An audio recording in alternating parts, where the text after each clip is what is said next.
Grazie, no, grazie Valerio Terraroli, merci pour cette communication très intéressante, très convaincante je trouve, même si comme Valerio Terraroli l'a souligné, il s'agit des suggestions, mais elles sont très, très pointues, parfois très étonnantes. Je pense notamment à la comparaison entre Piero della Francesca et la noce de Rousseau. C'est un sujet qui est très à la mode en ce moment en Italie, comme nous avons une exposition consacrée à l'influence de Piero della Francesca sur le 19e et 20e siècle. Donc je regrette un peu que Rousseau ne soit pas présenté dans cette exposition parce que la comparaison est tout à fait convaincante.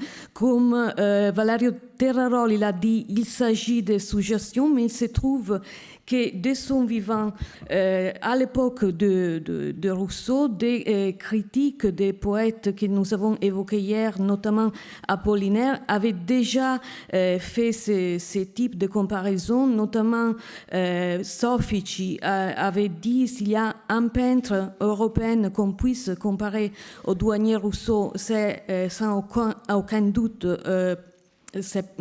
Paolo Uccello. Donc, évidemment, même les critiques à l'époque avaient senti qu'il y avait quelque chose, une possible comparaison entre Rousseau et les artistes primitifs, mais Apollinaire lui-même, à propos du grand tableau Les Rêves qui est présenté dans notre exposition, a dit il faudrait l'amener en procession dans les rues, comme naguère, je cite, comme naguère la Vierge de Cimabue. Donc, à nouveau, une comparaison avec un peintre de cette époque italienne, de l'art primitif, mais Apollinaire a aussi dit on attend de voir un jour le douanier Rousseau exposé aux Offices de Florence. Donc, ce n'est pas du tout quelque chose d'impossible, c'est tout à fait possible de comparer Rousseau à ses précédents. Mais il y a aussi la postérité de Rousseau. Il y a quelque chose de documenté qui est l'influence du douanier Rousseau sur l'art italien du XXe siècle. C'est un sujet qui est plutôt méconnu, que nous avons essayé de présenter dans l'exposition à travers des tableaux de Carlo Carrà, d'Antonio Donghi, de Giorgio Moranti. Et donc c'est Elena Pontigia, notre collègue italienne, c'est la matinée des Italiens, qui va nous parler de ces sujets, de l'influence de douanier Rousseau sur l'Italie du XXe siècle. Elena Pontigia est professeure d'histoire de l'art contemporaine à l'Académie de Brera à Milan, et à Milan également au Polytechnique de Milan. Elle est une spécialiste éminente de l'histoire de l'art italien entre les deux guerres des années 20 et 30, notamment avec beaucoup d'études, de recherches sur les rappels à l'ordre, les mouvements Novecento en Italie. Elle a également publié la traduction italienne des écrits de Rousseau, Rousseau, lettere e scritti, et elle a été commissaire d'une très intéressante exposition qui a eu lieu en 2010 sur notamment l'influence de Rousseau dans l'art italien, qui s'appelle Lo stupore nello sguardo, la stupeur du regard, l'influence de Rousseau dans l'art italien du XXe siècle. Je passe donc la parole à Elena Pontigia pour analyser dans les détails ce sujet. Merci. Grazie. Merci, merci beaucoup Béatrice, merci à Scarlett, merci à toute l'équipe du Musée d'Orsay pour m'avoir invité ce matin à cette superbe conférence. L'objet de ma présentation, c'est justement l'influence du douanier dans l'Italie et dans l'art italien. C'est une influence profonde parce que nous avons alors en Italie l'un des premiers pays qui va découvrir et comprendre aussi la grandeur de Rousseau par le biais tout d'abord de Soffici. Aldino Soffici qui s'était formé a Parigi, dove aveva là vissuto où il nei primi avait anni del vécu secolo, au début e du aveva siècle. sentito Il avait parlare di entendu Rousseau parler de Rousseau da Apollinaire par e da Apollinaire, Picasso. par Picasso. già alla fine del primo decennio, 1808-9, nel 1910 torna a Parigi, perché era nel frattempo rientrato in Italia, però torna a Parigi e va a trovare il doganiere nel suo studio di Rue Laval e gli commissiona Una natura morta e altri quadri, e questo rimane sempre tra le sue opere, tra le opere della sua collezione, e quando è costretto a venderlo nel 1940, anni evidentemente più tristi di quelli di inizio secolo, se ne fa una copia per poter continuare a guardarlo.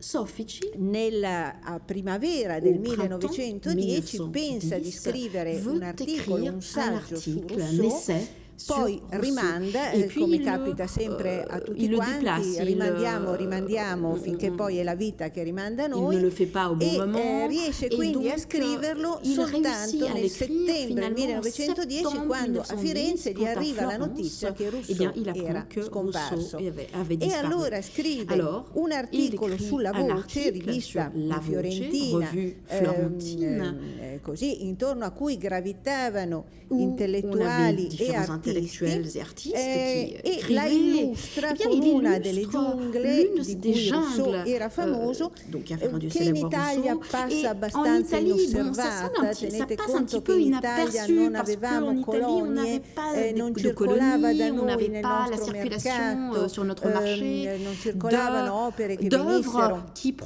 dall'Africa o dall'Oceania, eravamo poco interessati a questo aspetto. Invece l'Italia, gli artisti italiani si dimostrano interessatissimi a questa prima versione che pubblica Soffici sulla Voce del poeta e la sua musa, perché questi volti così maldestri che riprendono la figura, non la scompongono, la mantengono costruita, a differenza di quanto stavano facendo le avanguardie e il futurismo in particolare, ma nello stesso tempo non sono imitative come il classicismo scolastico professorale di fine Ottocento, che era il grande nemico di tutta quella generazione di artisti, sviluppa un forte interesse. E uno dei primi artisti a riprendere quel modo di dipingere, cioè un'immagine che però è mentale, concettuale, non veristica, cioè risponde a un'idea, non alla copia veristica fotografica delle cose. Infatti non ha ombre, non ha chiaroscuro, non ha particolari, è molto semplificata, sintetica, come benissimo diceva prima Valerio Terraroli. Uno dei primi, dicevo, è Carrà. Carrà, come Soffici, fa parte del futurismo, ne fa parte fino a questa data. Dunque il doganiere Rousseau diventa un modello per arricchire il futurismo di tutto quello che il futurismo non aveva, cioè il rapporto col passato, perché scrive scrive Carrà, guardare al doganiere Rousseau, per noi artisti, alla metà degli anni 10, significava guardare, recuperare insieme a Rousseau il nostro Quattrocento. Non vedevamo differenza fra le immagini di Rousseau e le immagini del Quattrocento, e quindi Piero della Francesca, Paolo Uccello, Carpaccio. Ecco, era un modo di riconquistare quell'antichità, quel passato che i futuristi, cioè loro stessi anche, volevano distruggere, e capire che in arte non c'è presente o passato, c'è quando c'è l'arte. Il y a Dunque nel 16 Carrà dipinge questo I Romantici che avete in questa splendida mostra e i romantici chi sono? Vedete che sono uomini come impettiti, rigiditi, in cui Carrà si riallaccia a diversi modelli di Rousseau e anche a quei dignitari che sono ugualmente in mostra, ma vedete che il centro, non a caso è incoronato, il centro del quadro è il bambino, con sopra quelle specie di geroglifici di un corvo e di una corona, come a dire che il centro della sensibilità, la vera realtà, quella che Carrà chiama la realtà mistica, è del bambino, che capisce di più che non gli altri dignitari. Abbiamo tra l'altro una testimonianza su questo quadro, si deve a Leda Raffanelli, una anarchica italiana che aveva in questi anni una relazione sentimentale con Carrà e recentemente sono state pubblicate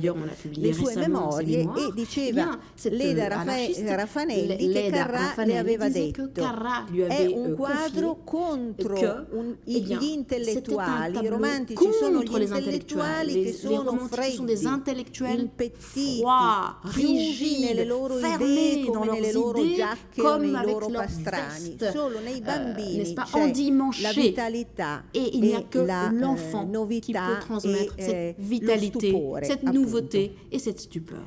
Un altro artista che guarda Aldo Ganiere e Rousseau, questo è uno studio per intellettuali al caffè che avete in mostra, è Garbari. Garbari era trentino, il Trentino era all'epoca non ancora Italia, era ancora nell'impero austriaco, così quando scoppia la guerra nel 1914 Garbari lascia il Trentino e si reca a Firenze. A Firenze trova un clima molto influenzato da Rousseau, perché nel 1914 non solo ancora circolava quell'articolo sulla voce, e allora i giornali e le riviste avevano una durata maggiore di quella che hanno le nostre riviste, ma all'inizio dell'anno era uscito un numero monografico delle Soirée de Paris che circolava anche in Italia, non solo, ma lo stesso Soffici nel 1914 aveva pubblicato, sempre nelle edizioni della Voce, la prima monografia italiana sul doganiere. Era una monografia fatta solo di tavole, di riproduzioni, non c'era un testo, ma era molto preziosa per gli artisti che appunto guardano a quella musa, al poeta e la musa di Rousseau e ne riprendono i tratti.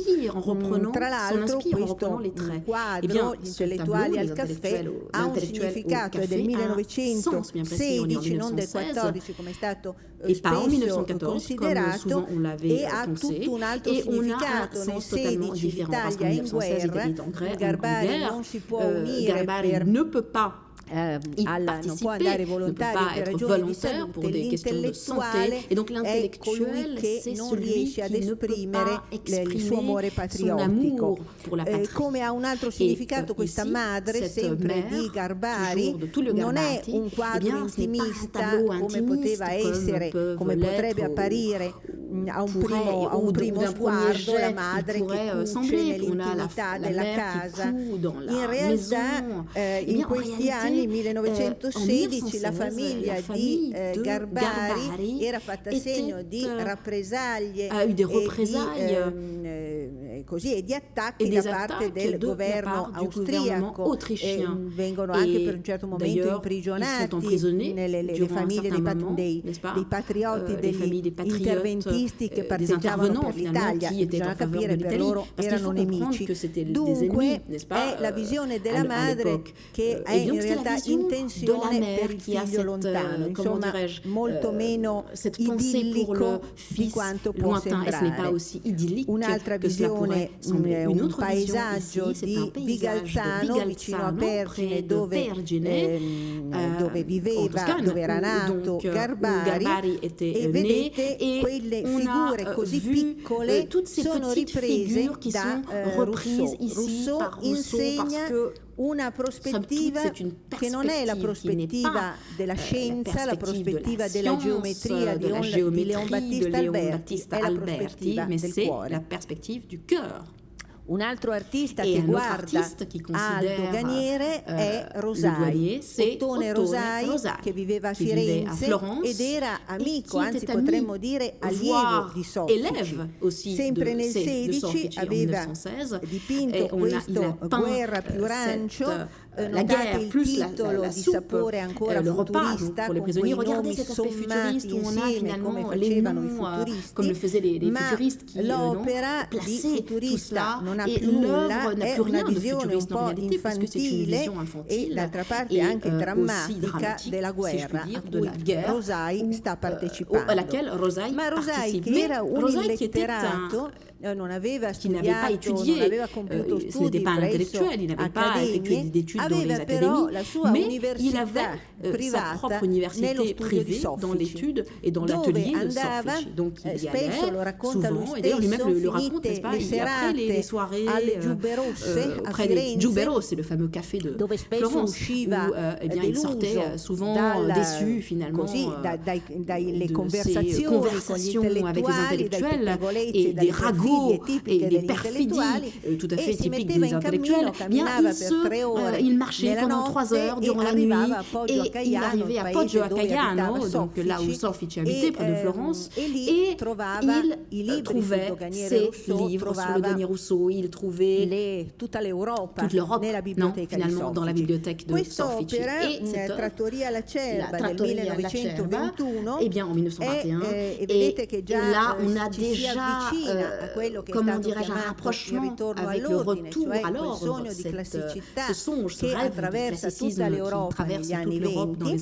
In quest'opera, guardate la disposizione di questi omini davanti alla porta di una trattoria che si chiama La Cerba. La Cerba, non è mai esistita una trattoria che si chiamasse La Cerba. La Cerba era il nome della rivista futurista fondata da Soffici. La Cerba, c'était le nom de la revue futuriste, donc c'était un hommage à Soffici en réalité, ce n'était pas du tout le nom de cette brasserie. Et donc ispira a questo disegno pavillon che avete in mostra, le pavillon qui est présent dans l'exposition, e che era un disegno appunto appartenuto a Soffici, che Soffici aveva comprato direttamente da Rousseau. E se guardate nel disegno si vede poco, ma dovete immaginare che Rosai non lo guardava come potremmo fare noi, con tutto l'interesse possibile, ma insomma magari in piedi e davanti al vetro di una mostra. Ecco, lo teneva in mano, non, il l'avait dans sa main, n'est-ce pas? Il était ému, guardava e riguardava quel modo così strano il étudiait cette façon tellement étrange de peindre, tellement fascinante, tellement différente du cubisme, du futurisme, aussi bien différente de la peinture traditionnelle que l'on enseignait dans les académies.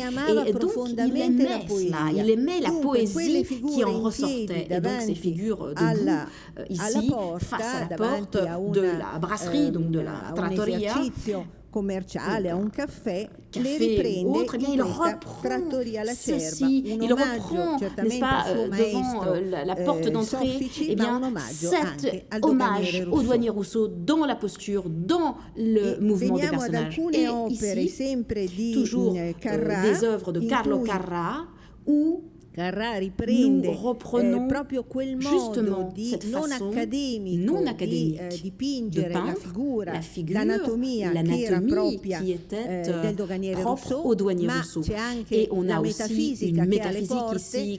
Qui siamo nel 16, Carrà poi nel 17 conoscerà De Chirico e ne capirà subito quel mondo di manichini che è la metafisica, ma già in quest'opera che è leggermente precedente, guardando eh bien, regardons certaines figures un peu maladroites de Rousseau.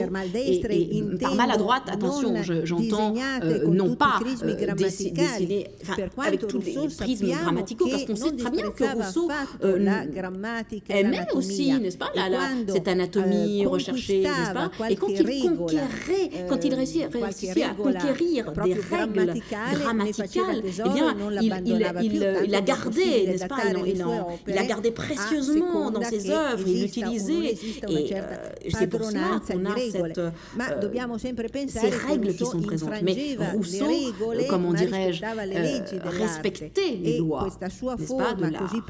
Et dans cette forme aussi proche du Quattrocento ici, eh bien, c'est une réalité moins lointaine des lois de l'art, de d'autres formes qui peuvent être tout à fait différentes, et toujours en s'inspirant de façon poétique plutôt que d'une inspiration véritablement fidèle au Daniel Rousseau.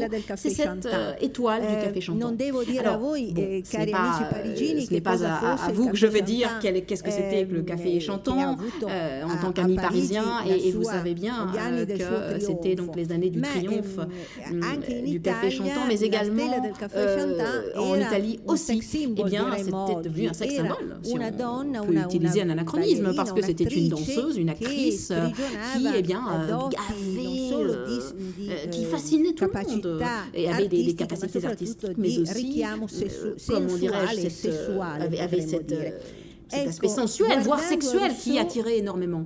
Et donc, en regardant Rousseau, Carrà peint cette étoile, attention, une étoile du café chantant qui n'a rien de sensuel, qui n'a rien d'érotique. C'est une sorte finalement de poupée désorientée qui a cet enseignement précis de Rousseau, c'est-à-dire sortir du temps. Arrêter le temps dans ces images, comme ici, n'est-ce pas, dans le Fiacre de 1916. Là encore, c'est incroyable. Là, vous pouvez la voir de près dans l'expo. Carrà, ici, avait déjà peint un fiacre dans un style futuriste, c'est-à-dire en mettant en relief, en soulignant et en enfatisant aussi le mouvement.